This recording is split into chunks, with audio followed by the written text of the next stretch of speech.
We're back. Time for another edition of the Carolina Insider. It's a rapid reactions edition presented by Modelo, coming after a difficult night in the Smith Center for the Tar Heels as Alabama gets a 94-79 win. I'm Jones Angell. He's Adam Lucas. You'll hear from Hubert Davis from his press conference coming up in a few minutes, too. Adam, Carolina has played a challenging schedule. I think they've played 3 of the 10 best teams in the country in Kansas and Auburn and Alabama, and I think it is clear that the Tar Heels aren't there yet. They are not at that point at this moment. Alabama controlled this game, led for more than 36 minutes, led by double figures a large majority of the second half. The Tar Heels' challenges were exposed in this game. The fact that the Tar Heels just don't have a consistent interior presence. And because of that, there's a lot of stress on the guards for the Tar Heels to be successful. And when those guards either have a tough night or run up against some bigger, good defensive guards or whatever it may be, it's really hard for Carolina to win right now. And you look down and you see that R.J. Davis and Seth Trimble and Elliot Cadeau shoot 11 of 41 from the field and 2 of 17 from three-point range. So obviously a difficult night, which they're allowed to have a difficult night. But the issue is, Adam, if they have a difficult night, it's hard for the Tar Heels to compete, and we saw that tonight. Anytime that trio has those numbers, it's going to be tough.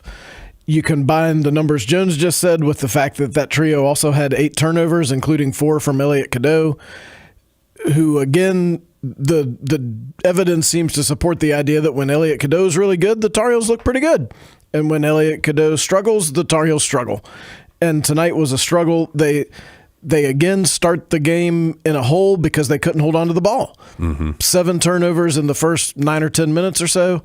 Then they clean that up a little bit and were able to get it down to single digits again at halftime, but then it just spreads back out again in the second half because Alabama is just sending waves of athletic, rangy guys at the Tar Heels, and the Tar Heels don't have those waves. And it showed up. The numbers, honestly, are a little better than it felt like in the arena. No, I agree. I mean, if you look at this box score, I think the Tar Heels did some things that they wanted to do in this game. They out-rebounded Alabama. They were +8 in points off turnovers, 17-9. They scored more points in the paint, 50-44, although 44 is a lot of points in the paint to allow. They had more second chance points, 15-8. They had more fast break points.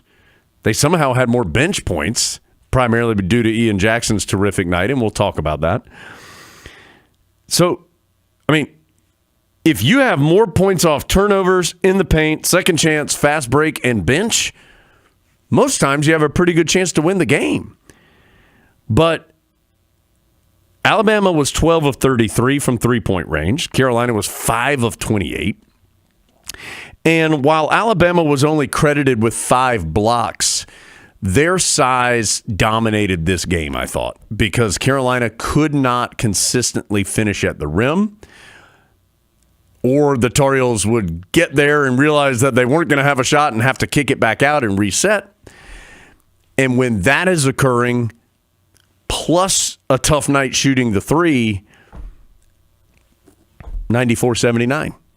Well, and I think a concern that's been repeated a couple times this year is Alabama pretty much did exactly what it wanted to. And Carolina talked about this in practice yesterday.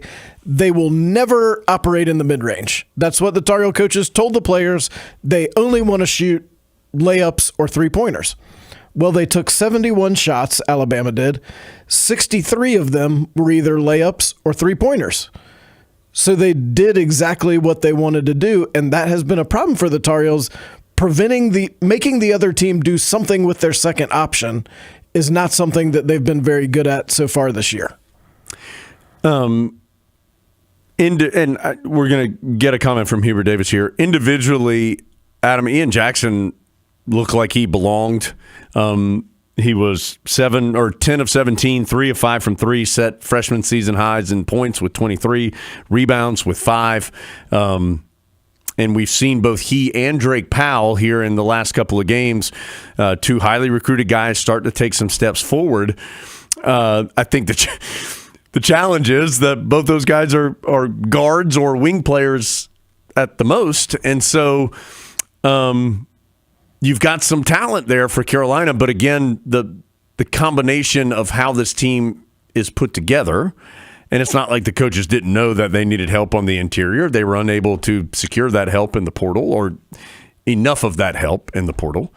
Ian Jackson looked really good. Interesting to see how Carolina uses he and Drake Powell moving forward, because I think they're guys that have to play, but how exactly do you kind of fit them in with your other personnel to give you the best chance to win? Well, just look at this box score that we have here where it lists the starters and then it lists their positions. Yeah. Carolina started 1 forward and 4 guards. When have you ever seen that from the University of North Carolina? But I'm not quibbling with the player selection. And I think you could even make a case after this one that, wow, it'd be nice to make room for Ian Jackson somewhere in there. But you also need some of these players to do this more consistently. Drake Powell looked great in Maui. He didn't look as good tonight. Ian Jackson sometimes didn't look as good in Maui. He looked great tonight. He also is part of the defensive issue, quite honestly. That will get better. I mean, he's never had to play defense before. No one's ever said, Ian, you're really good, but what if you played defense? They don't care because he can light it up. Now he's having to do both. It's really tough against a really tough time to learn when you're playing guys who are physically more talented than you and the teams are better than you are right now. Yes, this would have been a nice year for the Tar Heels to have their first 8 games, like 7 of them be at home, 6 of those 7 be against teams you're more than likely going to beat just by rolling the ball out there. But that was not what happened. And so it does put the Tar Heels in a difficult spot where I think they're 4-4, and that's not a very good record. And yet, having said that, you can't tell me Carolina can't compete in the ACC. I certainly think the Tar Heels are going to be able to do that. And they've got 5 games coming up here, Adam, that are critical before they get into the new year. Georgia Tech, LaSalle, Florida, UCLA, and Campbell.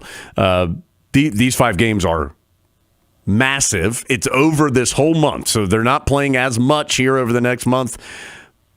There's got to be some growth, and there's got to be some figuring out with this group.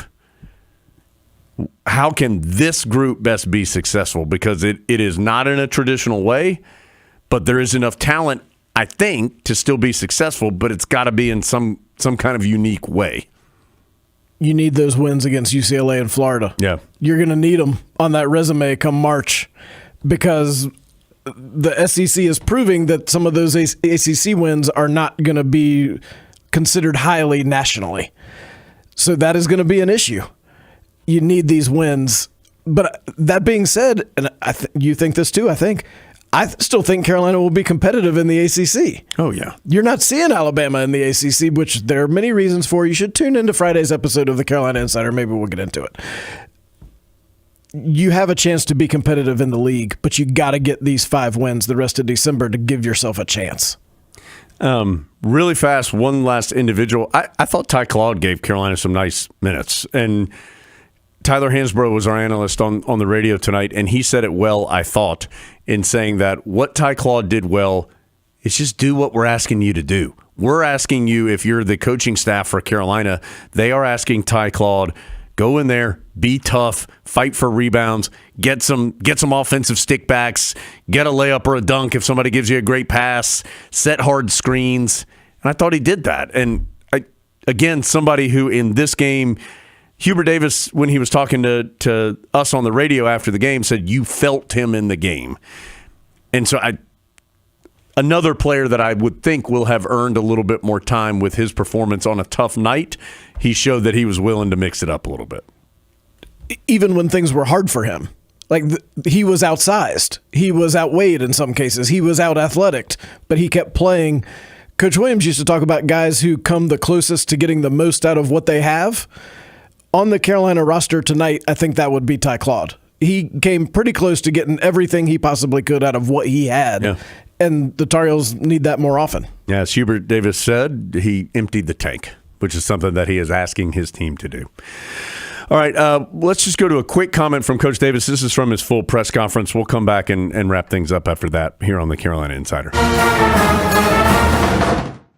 You can talk about X's and O's, but you can't even get there until you bring that sustained will, want to, energy, and effort. Technique has nothing to do with that when you can't get there. And one of the things that I said to the team before the game is I said that, and this is for every game, but specifically this game because we were playing tonight, was that you can't be quiet in a game like this. Your personality in your game cannot be quiet. It just can't.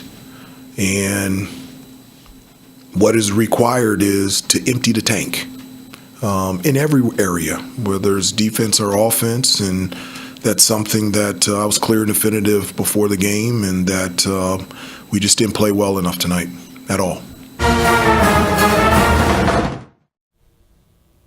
So Tar Heels fall to 4-4. Alabama put 6 players in double figures, hits 12 three-pointers, and upends the Tar Heels 94-79. Carolina back in action on Saturday against Georgia Tech. That is a 2 o'clock game, and we'll be on the air at 1 p.m. Adam, any other thoughts from you before we get out of here? Huge game Saturday. I mean, it's a league game. These league games are going to be important. So, again, Alabama wins it, stops a 19-game winning streak for Carolina in non-conference games in the Smith Center. First non-conference loss for Hubert Davis in the Smith Center in his coaching tenure in Chapel Hill. 94-79 the final. Alabama gets the win. It's been a rapid reactions edition of the Carolina Insider presented by Modelo.